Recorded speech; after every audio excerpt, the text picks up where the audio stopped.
మేఘశ్యామ నీవే తండ్రివి మాకు, కమలవాసిని మమ్ముగన్న తల్లి. నీ భక్తవరులంత నిజమైన బాంధవుల్, నీ కటాక్షము మాకనేక ధనము.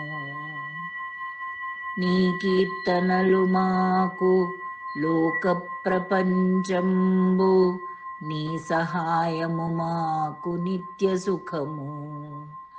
నీ మంత్రమే మాకు నిష్కళంకపు విద్య, నీ పద ధ్యానంబు నిత్య జపము.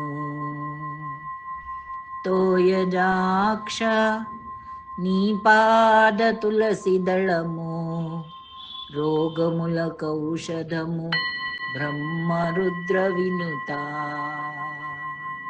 భూషణ వికాస శ్రీధర్మపురి నివాస, దుష్ట సంహార నరసింహ దురిత దూరా.